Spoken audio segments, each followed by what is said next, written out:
할렐루야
동전이 하나 있습니다. 얼마짜리일까요? 보이죠? 500원짜리 동전입니다. 500원짜리 동전에 500원 하고 뭐가 그려져 있는지 아세요? 학 아닙니다. 두루미입니다. 저 좀 검색을 해봤는데 500원짜리 숫자 앞면에는 두루미가 그려져 있대요. 근데 왜 두루미를 넣었나?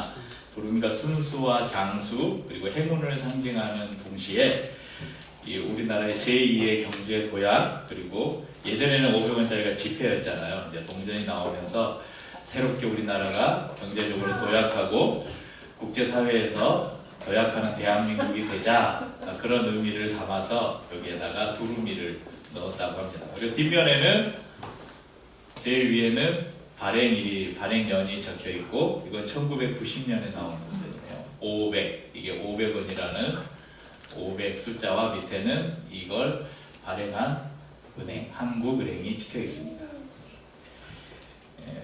모든 동전에는 이렇게 앞면, 뒷면이 있어요. 제가 아는 한에는 한 면만 있는 동전은 못 본 것 같아요. 혹시 아시는 분 계신가요? 동전이 한 면만 뭐가 찍혀 있는, 없으시죠? 그래서 만약에 이 동전이 앞면에 두루미는 있는데 뒷면에 500이 없으면 위조된 거예요.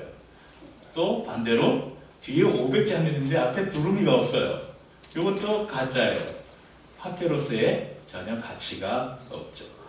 그래서 동전은 앞면과 뒷면이 함께 존재해야 가치가 있다. 그래서 우리는 이 말을 뭐라고 해요? 동전의 양면, 이렇게 말을 합니다. 그래서 동전의 양면이 무슨 의미인가? 국어사전을 보면 이렇게 정의하고 있습니다. 어떤 사물이나 현상이 대비되는 두 가지 속성을 가지고 있음을 비유적으로 이루는 말. 그러니까 어느 하나가 양면을 가지고 있다는 거예요. 이게 동전이 500원짜리라는 동전 하나인데, 이 동전은 분명히 앞면과 뒷면 가지고 있고, 이 두 가지 속성이 같이 있어야 이 동전이 하나로서의 의미가 있다는 것입니다.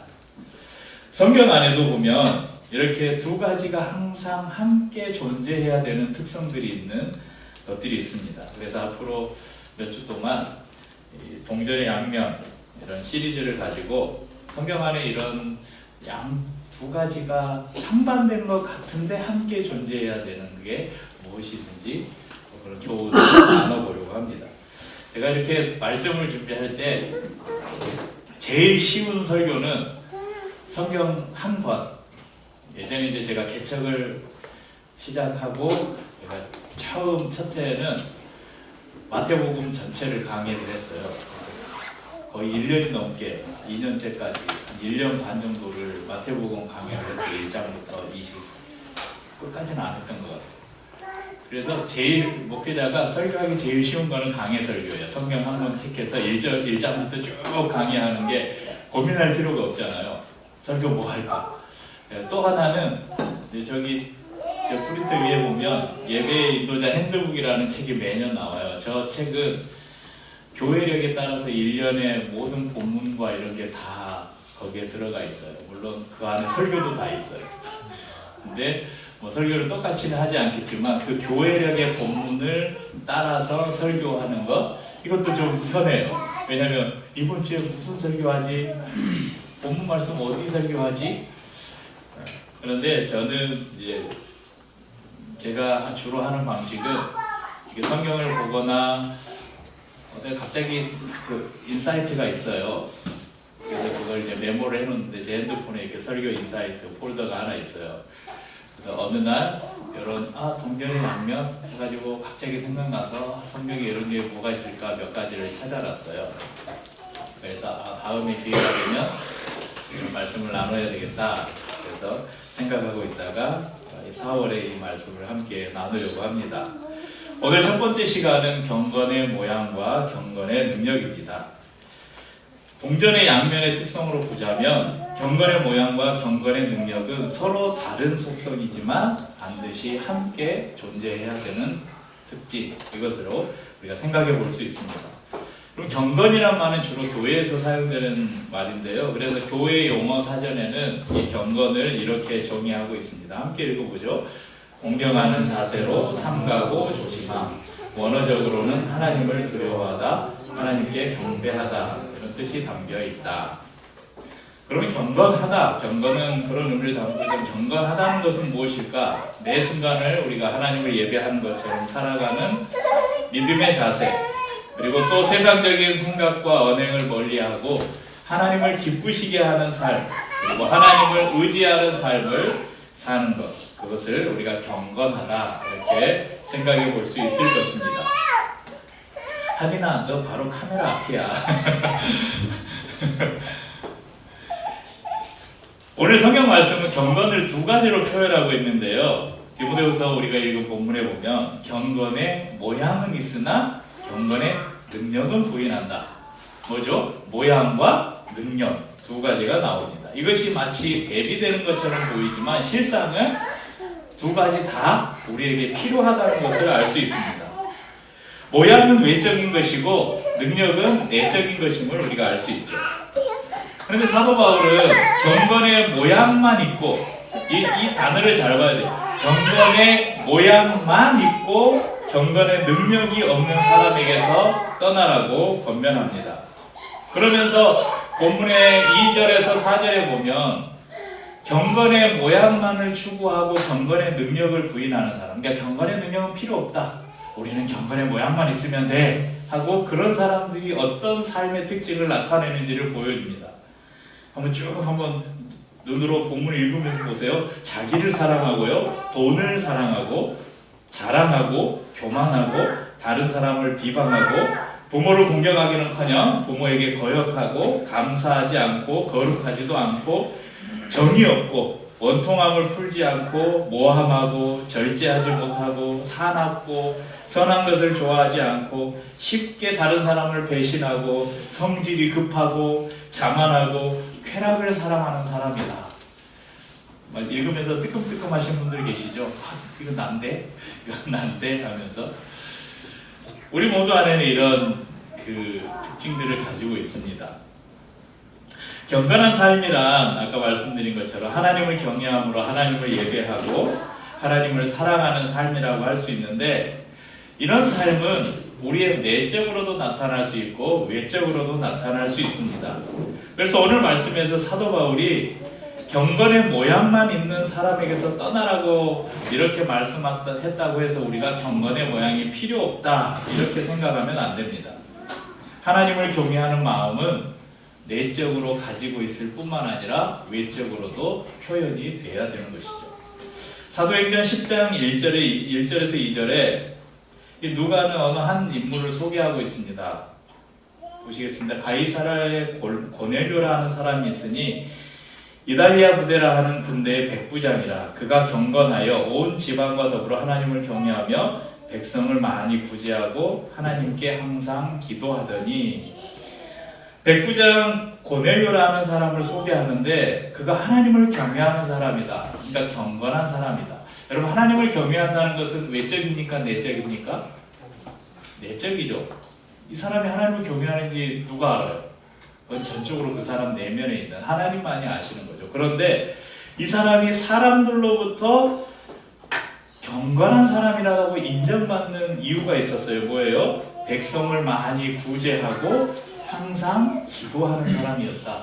이건 외적으로 드러나는 것이, 어떤 사람이 자신의 소유를 들여서 다른 사람들을 도와주는, 구제하는 것, 하나님 앞에서 기도하는 모습은 우리가 눈으로 볼 수 있는 외적으로 드러나는 것입니다. 그러니까 이 고넬료에게는 경건의 능력으로 우리가 생각할 수 있는 하나님을 경외하는 마음과 함께 그것이 외적으로 표현돼서 사람들을 구제하고 하나님 앞에 기도하는 삶을 살았던 것입니다. 조금 범위를 좁혀서 우리가 드리는 예배를 한번 생각해 봅시다. 우리가 하나님을 경외하는 마음으로 우리가 예배를 드려요. 그렇다면 우리 안에 있는 하나님을 경외하는 마음이 분명 우리의 외적으로 드러날 것입니다. 어떤 사람은 그 마음속에 하나님을 사랑하고 경외하고 존경하는 마음이 없는데, 경건의 능력이 없어요. 그런 마음이 없는데, 여러분 얼마든지 경건한 척 찬양할 수 있어요. 막 교회 올 때 어떤 분들 성경책 다, 요즘엔 성경책 잘 안 들고 다니는데, 그리고 어떤 분들은 이제 가방에 이렇게 들고 다니냐, 어떤 분들은 딱 성경책, 옛날에 장로님들, 특히 장로님들 나이 좀 드신 분들은 이렇게 또 성경책도 그냥 이렇게 들고 가면 되는데, 이렇게 해가지고 이렇게 들고 교회에 오시고, 또 대표기도 이런 거 하시면 또 대초에 또 창세기부터 요한계시록까지 또 다 읊으시고, 또 제가 예전에 다녔던 교회는 예배를 드릴 때 땡하고 종이 있었잖아요. 종을 안 치면 예배가 시작이 안 되는 거예요. 이 종을 쳐야 예배가 시작되는 거예요. 뭐 그런 찬양할 때 막 손을 들고 눈물을 흘리고, 여러분 우리 안에서 드러나 여러 모습들이 있는데, 여러분 이거 하나님을 경외하는 마음 없어도 충분히 할 수 있는 거예요. 이걸 A.W. 토저 목사님은 이걸 쇼라고 말했어요.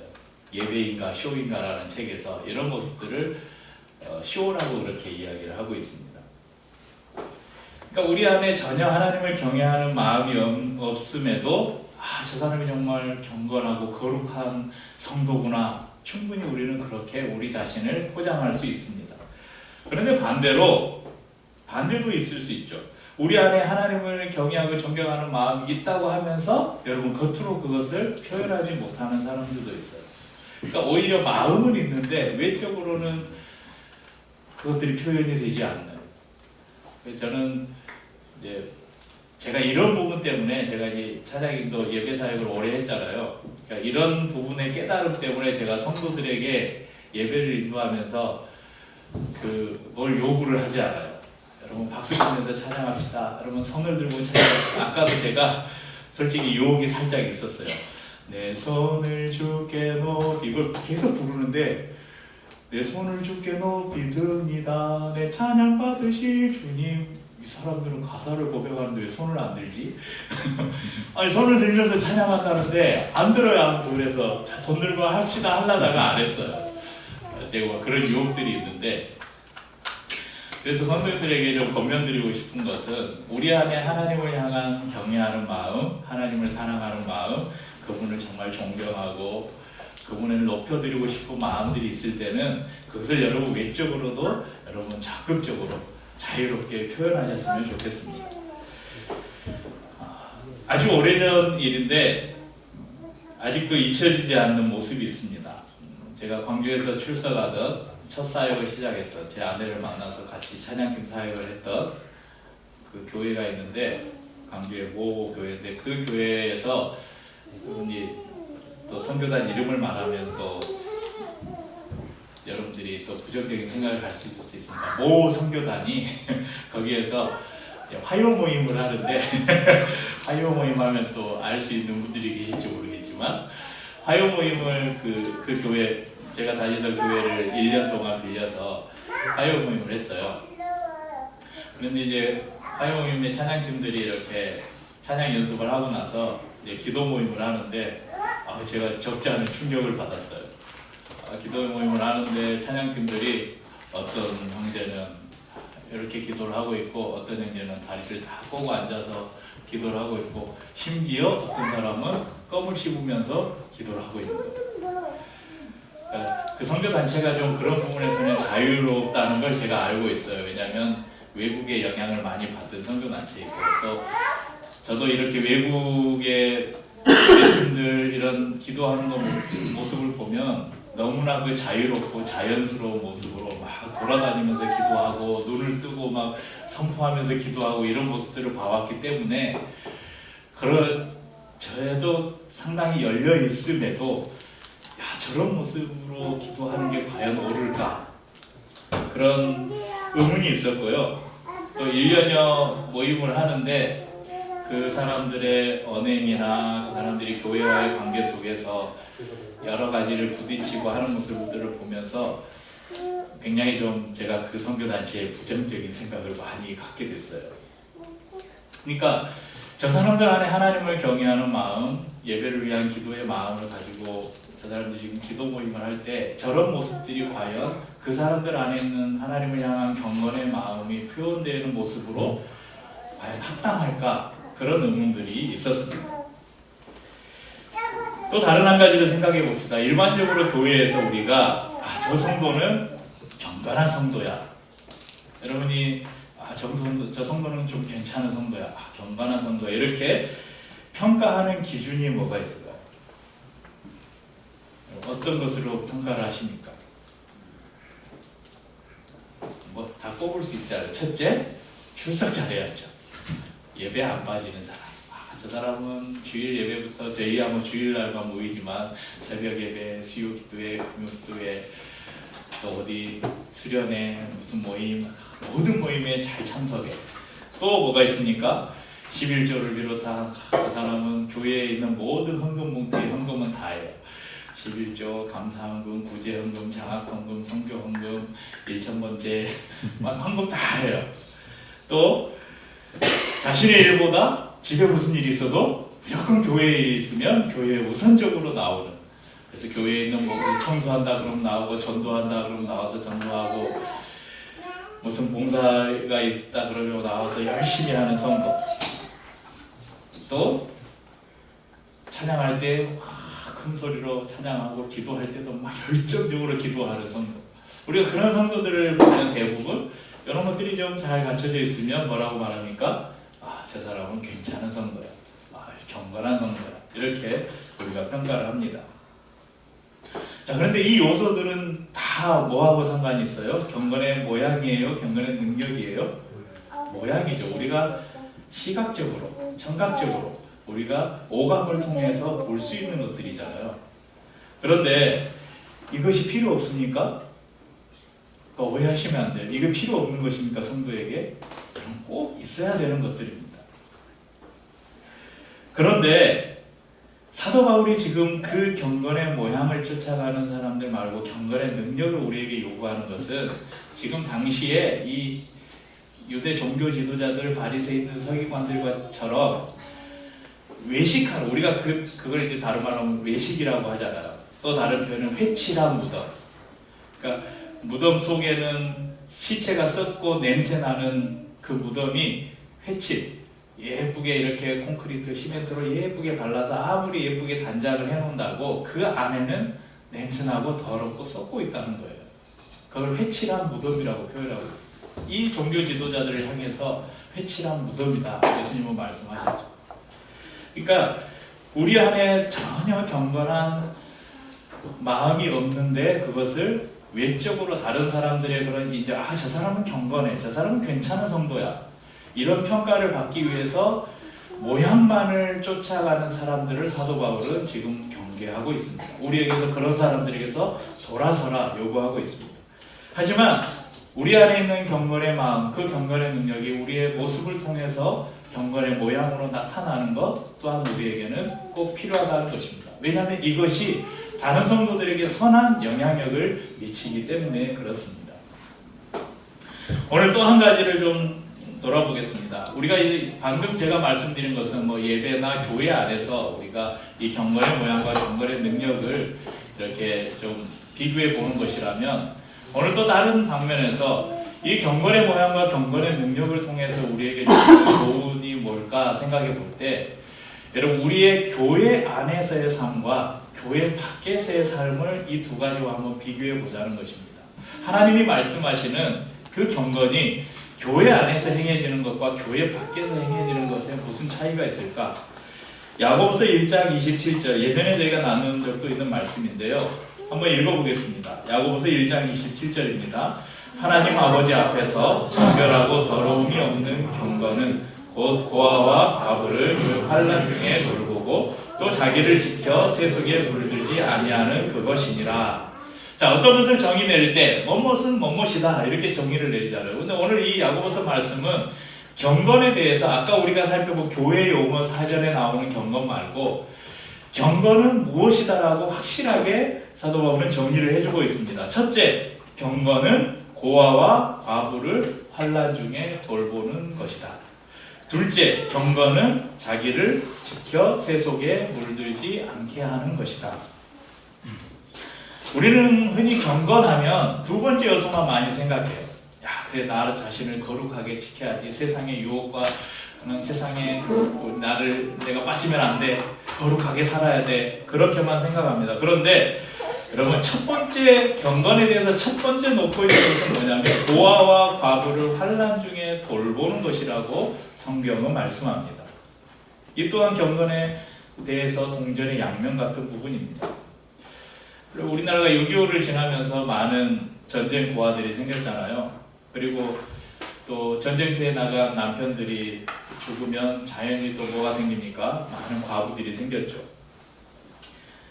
그런데 우리가 시절을 지나면서 시대가 지나고 우리나라의 이런 사회보장제도들이 복지제도들이 많이 발달하면서 우리나라에서 지금 밥을 굶는 고아가 있을까요?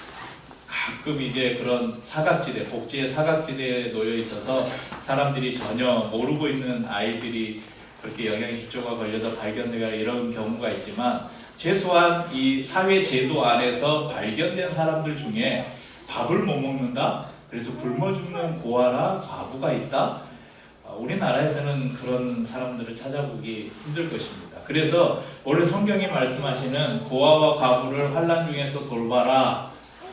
우리 주위에 환난 중에 있는 고아와 과부가 없는데요? 이렇게 생각할 수 있어요. 그래서 피부로 와닿기가 어렵습니다. 하지만 당시 유대의 문화를 이 말씀을 주실 때에 유대 문화를 우리가 이해해보면 이 의미를 잘 알 수 있죠.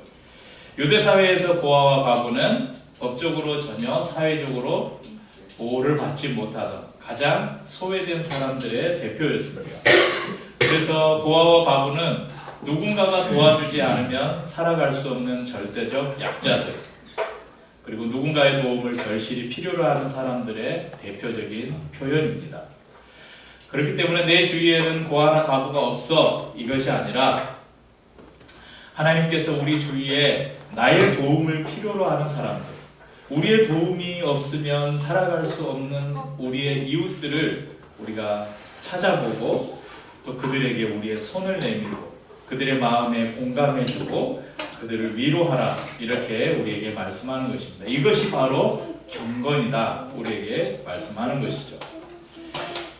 의도한 것은 아닌데 오늘 이 말씀을 나누려고 하는 이 4월을 생각해 보니까 국가적으로 굉장히 많은 아픔을 가지고 있는 시기입니다. 지난 4월 3일은 76주년 제주 4.3 추념식이 있었습니다. 제주 4.3 사건이 너무 꽤 복잡한 사건이라서 여러분 궁금하시면 인터넷을 검색해 보면 자세히 알 수 있습니다. 아무튼 뭐 간단하게 정리하자면 이제 국가 폭력으로 인해서 제주에서 몇 사람이 죽었고 거기에 대해서 제주 도민들이 봉기를 했고 그것을 진압하는 과정에서 미 군정을 필두로 해서 대규모 학살이 이루어진. 그래서 공식적으로 사망자 수는 1,715명인데요. 공식적으로 집계되지 않은 그냥 실종자들, 그런 사람들을 다 합치면 최소 6만에서 최대 8만 명 정도의 사망자가 있었고, 또 사망자뿐만 아니라 그때의 후유증 그리고 후유 장애를 가지고 있는 수많은 사람들이 있습니다. 그러니까 제주도에는 한 달이 건너면 다 4.3 희생자와 관련된 사람들을 만날 수 있습니다. 그런데 참 안타깝게도 이 제주 4.3 사건의 중심에 누가 있었냐면 서북청년단이라는 단체가 있었어요. 이 서북청년단은 영락교회 아시죠? 서울에 가면 영락교회라고 큰 교회가 있는데 북에서 6.25 이후에 북한에서 내려온 탈북한 북한에서 내려온 청년들을 중심으로 조직된 영락교회 청년부가 중심이 된 단체였어요. 이 단체가 미 군정의 보호 아래 제주도에 가서 수많은 제주도민들을 학살한 그런 사건입니다. 그래서 교회와 뗄 수 없는 관계가 있어요. 그리고 지금 저희 주말마다 여러분 광화문에 가면 막 집회하는 사람들 있죠. 우리가 소위 뭐라고 불러요? 태극기 부대. 태극기 부대의 전신이 바로 이 서구청년단입니다. 노무현 정부 들어와서 4.3에 대해서 공식적인 국가의 사과가 있었고 또 법정 기념일로 기념되어 지정이 돼서 매년 추념식이 진행되고 있습니다. 그리고 최근에 와서야 이 희생자들과 생존자들 중에 그러니까 국가 반역죄 이런 것으로 형을 받은 사람들 그런 사람들의 이제 무죄 판결이 나고 있고 얼마 전에는 저희가 교제했던 김영숙 권사님 아시죠? 김영숙 권사님 아버님도 이 4.3의 희생자인데 얼마 전에 무죄 판결을 받으셨대요 국가로부터. 그래서 이번 사단 추념식에도 참석하셨다고 말씀하시더라고요. 또 우리 모두는 10년 전에 온 국민을 슬픔에 빠지게 했던 사건을 기억하고 있습니다. 세월호 참사입니다. 10년이라는 시간이 흘렀습니다. 하지만 여전히 진상은 규명되지 않았고 책임자들의 제대로 된 처벌이 이루어지지 않았고 유가족들과 생존자들은 여전히 고통과 트라우마에서 벗어나지 못하고 있습니다. 그래서 누군가는 많은 사람들은 10년 지났으면 이제 10년이면 강산도 변한다는데 그만 잊을 때 되지 않았냐 이렇게 말할 수도 있지만 뭘 그리 세월호 가지고 이렇게 우려먹냐 이렇게 비아냥될 수도 있지만 여러분 그 당사자들의 시계는 여전히 10년 전에 멈춰 서 있다는 것을 기억하셨으면 좋겠습니다. 여러분 주보에 보면 영화를 하나 소개해드렸습니다. 세월호 희생자 중에 한 명인 문지성 양의 아버지 문종택 씨가 참사 그 해부터 그들이 행동했던 모든 것을 캠코더 하나를 들고 기록을 했대요. 그래서 어느 방송에 인터뷰하는 걸 보니까 그 양이 50TB예요. 찍어놓은 분량이 50TB, 5천여 개의 영상을 다른 다큐멘터리 김한태 감독, 다큐 감독님과 함께 작업을 해서 바람의 세월이라는 다큐멘터리 영화를 만들었다고 합니다. 상영관이 많지 않다고 그래요. 한번 검색을 하셔서 주위에 상영관이 있으면 한번 관람해 보시기를 권해드립니다. 이분이 어느 프로그램에서 인터뷰를 하면서 이런 말씀을 하시더라고요. 영화 가운데 생존 학생들이 등장하는데 여러분 이 다큐멘터리 영화는 누군가 인터뷰를 하거나 하면 그 사람이 이름을 넣어줘야 되잖아요. 그런데 이 아이들이 172명인가가 생존을 했어요. 그러니까 당시에 304명이 희생을 당했는데 생존자도 172명이 생존을 했는데 특히 이 단원고 학생들 지금 이제 다 대학생들이 됐겠죠. 이 단원고 학생들에게 국가가 프레임을 씌웠는데 너희들만 살아왔어? 그러니까 그런 프레임을 씌워가지고 이 아이들이 아직도 나는 그때 세월호 생존자다 이걸 드러내지를 못한대요.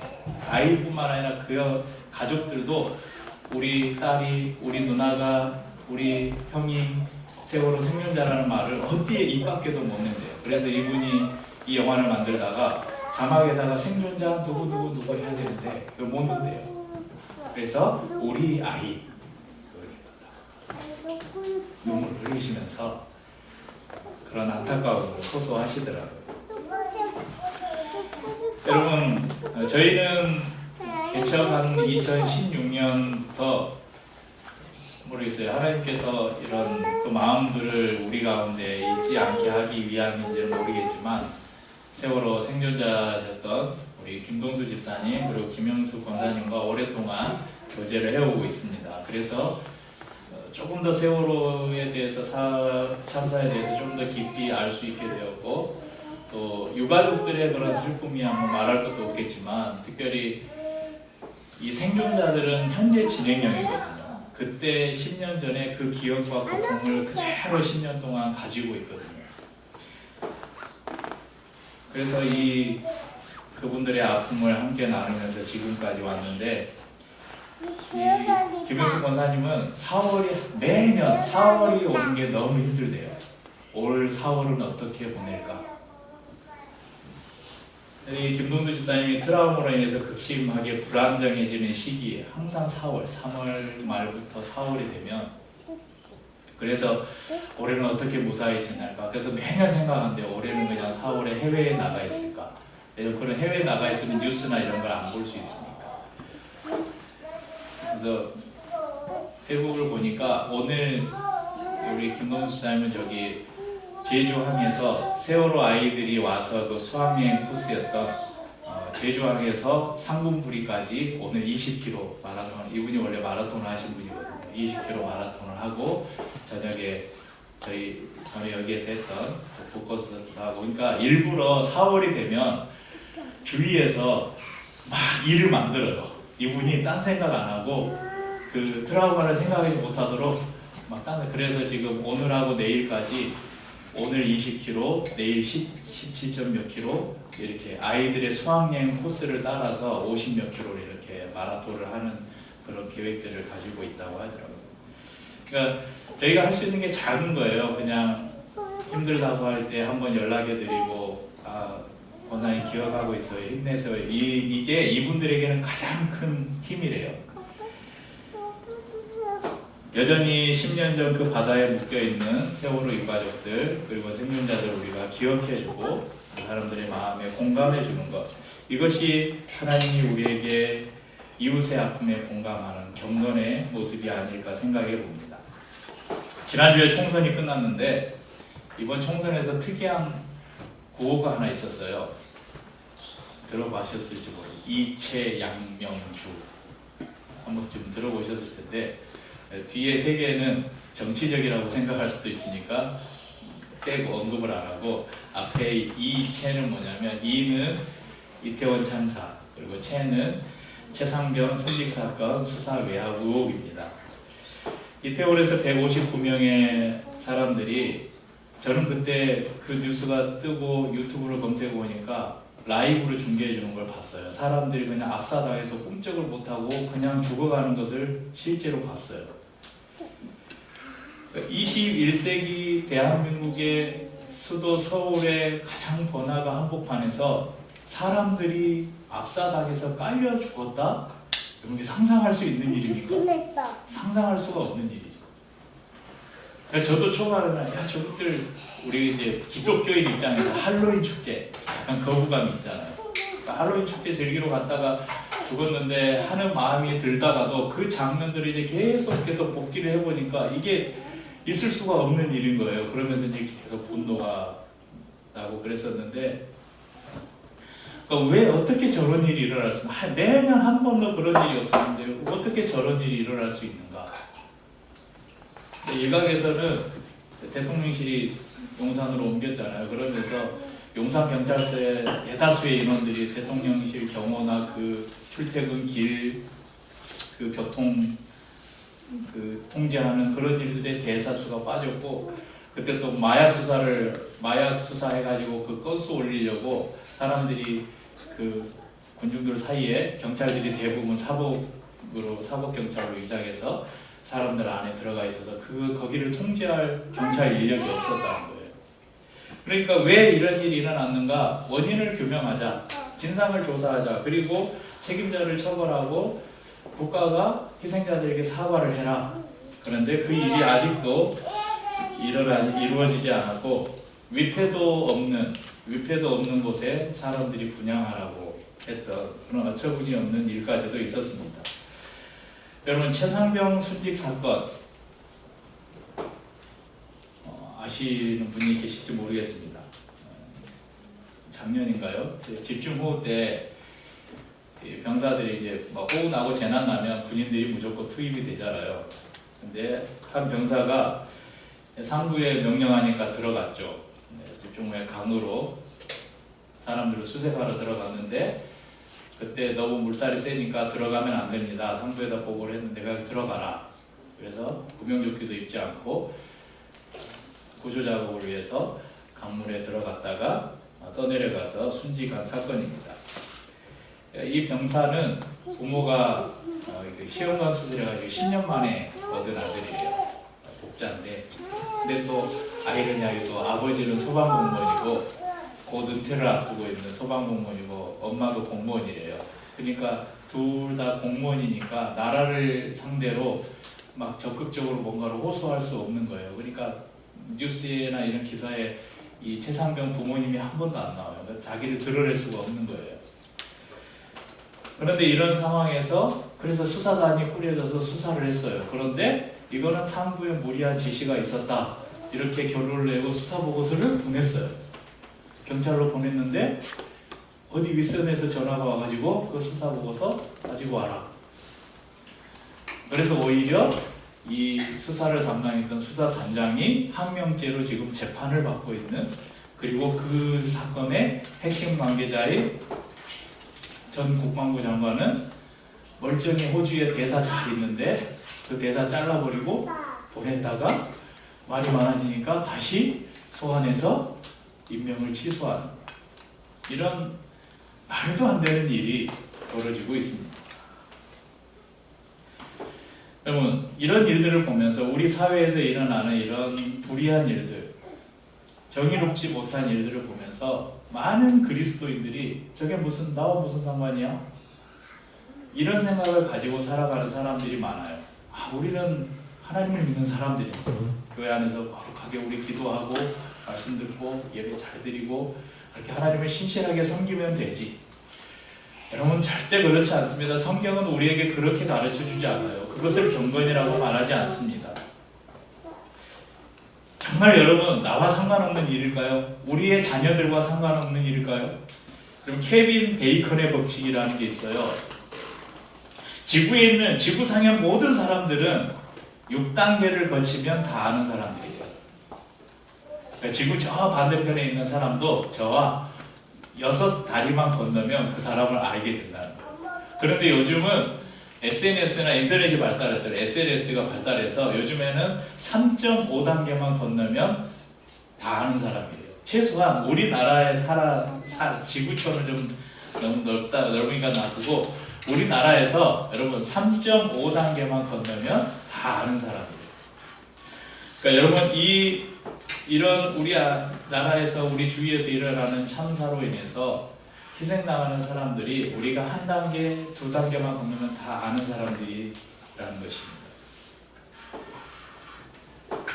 이것들이 제대로 규명되지 못하고 이것에 대한 사과나 책임자에 대한 엄격한 처벌이나 뒤수습이 없으면 이런 일들은 또 어딘가에서 얼마든지 일어날 수 있다는 것입니다. 그리고 그 일어난 참사에 희생당한 사람이 내가 아는 이웃일 수도 있고, 나의 친한 친구일 수도 있고, 나의 친척일 수도 있고, 나의 가족일 수도 있고, 바로 내가 될 수도 있다는 것을 여러분 기억하셔야 됩니다.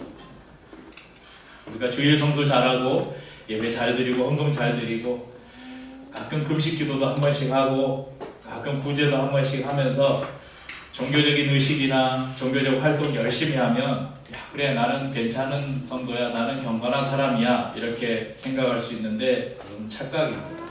성경의 답은 가장 힘없고 연약하고 누군가의 도움이 없이는 살 수 없는 이들을 돌보는 것, 그런 이들의 아픔에 공감하고 손을 내밀고 손을 잡아주는 것, 내가 가진 것을 나누어 그들을 도와주는 것, 그것이 바로 경건이라고 말합니다. 세속 곧 타락한 세상 가운데서 힘과 권력을 이용해서 약자들을 억압하고 강자의 횡포에 눈을 감고 불의에 눈을 감고 입을 닫는, 외면하는 그것 또한 여러분 하나님이 원하시는 일들이 아닙니다. 야고보서의 말씀에 자기를 지켜 세속에 물들지 아니하는 그것, 그러면 세속에 물들지 아니하는 그것을 우리가 흔히 그냥 술 담배 안 하고 음란한 거 멀리하고 세상 오락 즐거움 멀리하고 그렇게 사는 것이 세속에 물들지 아니하는 것이다, 그렇게 편협적으로 생각해서는 안 됩니다. 우리가 세속에 물들지 않는다는 것은 세상의 가치관을 따라가지 않는다는 것이고, 세상에서 일어나는 수많은 불의 앞에서 우리가 그 불의에 저항하는 것을 말하는 것입니다. 이스라엘의 타락의 시기에는 이런 모습들이 이스라엘 공동체에 만연했습니다. 그래서 하나님께서 선지자들을 통해서 경고하셨습니다. 이사야서 1장 11절에서 이어지는 말씀인데 너무 길어서 앞부분만 제가 읽어드릴게요. 여호와께서 말씀하시되 너희의 무수한 재물이 내게 무엇이 유익하뇨? 나는 수장의 번제와 살찐 짐승의 기름에 배불렀고 나는 수송아지나 어린 양이나 순염소의 피를 기뻐하지 아니하노라. 너희가 내 앞에 보이러 오니 이것을 누가 너희에게 요구하였느냐? 내 마당만 밟을 뿐이니라.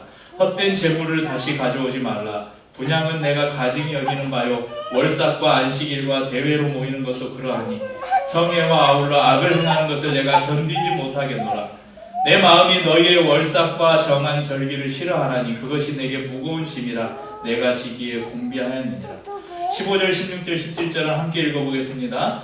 너희가 손을 펼 때에 내가 내 눈을 너희에게서 가리고 너희가 많이 기도할지라도 내가 듣지 아니하리니 이는 너희의 손에 피가 가득함이라.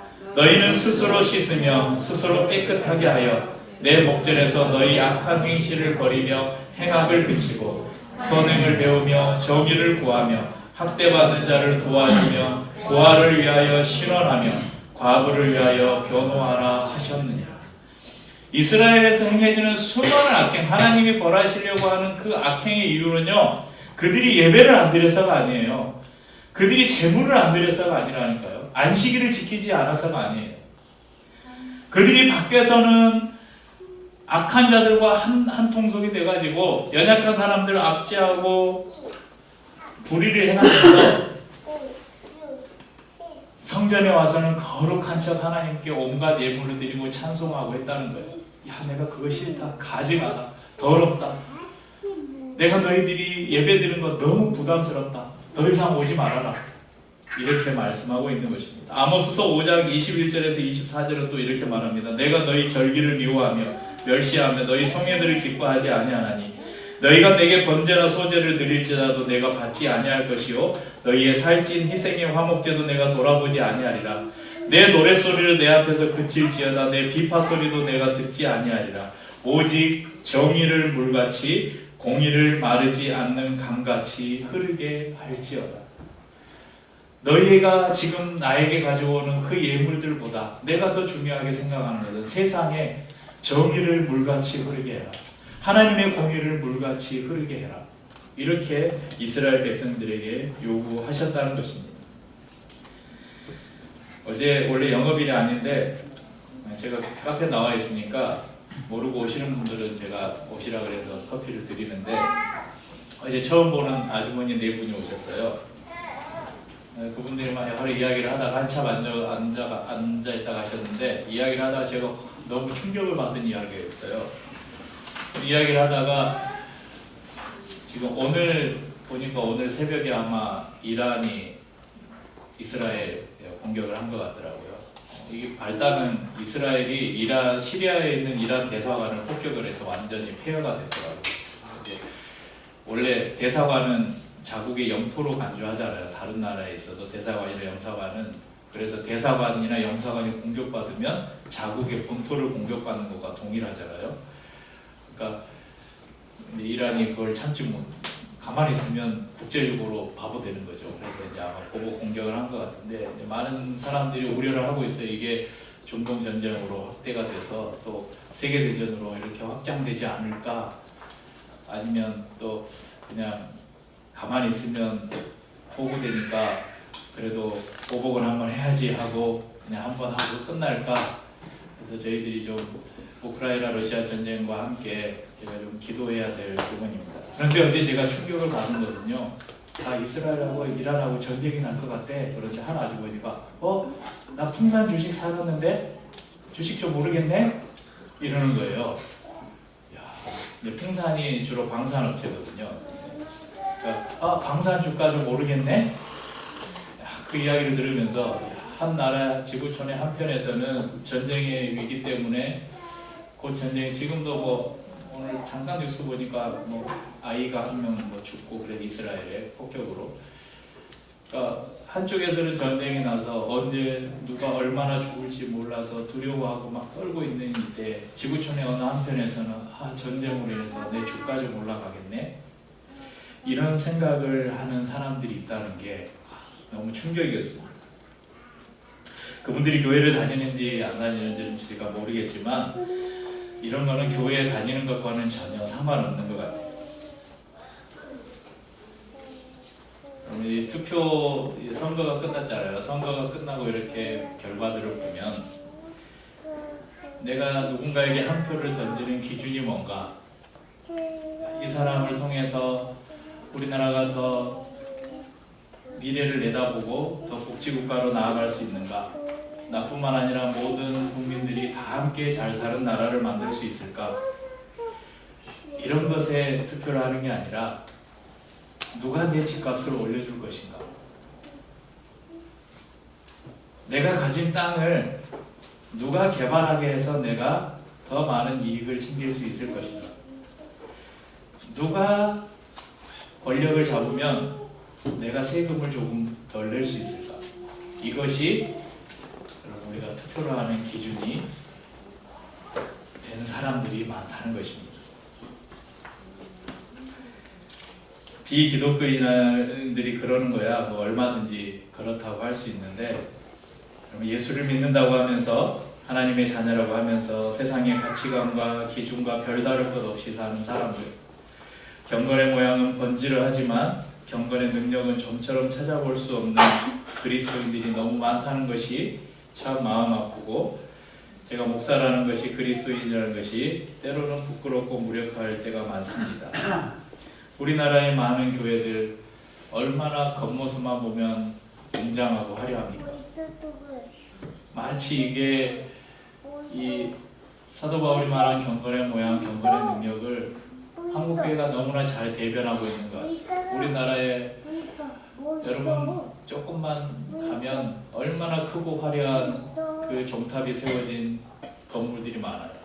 그런데 정말 그런 교회의 외형의 화려한 모습과 비례해서 과연 이 사회에서 교회는 이 사회를 변혁시키고 이 사회를 조금 더 나은 사회로 변화시키는데 믿지 않는 사람들로부터 인정을 받고 있는가? 교회는 그런 역할을 감당하고 있는가?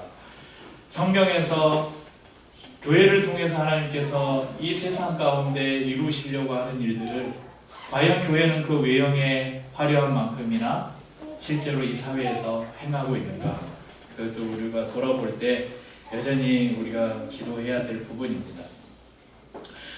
우리 기류의 교회 성도님들만큼은 다르게 사셨으면 좋겠습니다. 경건의 모양뿐 아니라 경건의 능력을 소유한 진실된 그리스도인들이 되시길 바랍니다. 교회 안에서의 모습뿐만 아니라 교회 밖에서의 모습이 동일한 삶을 살아가는 성도가 되시길 축복합니다. 하나님을 사랑하고 성도들을 사랑하듯 우리의 이웃들을 사랑하고 섬기며 사시기를 바랍니다.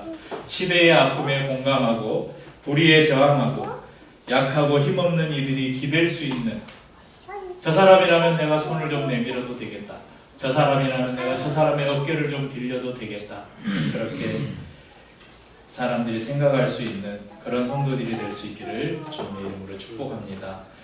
찬양하고 주의 말씀 앞에서 당신은 참 내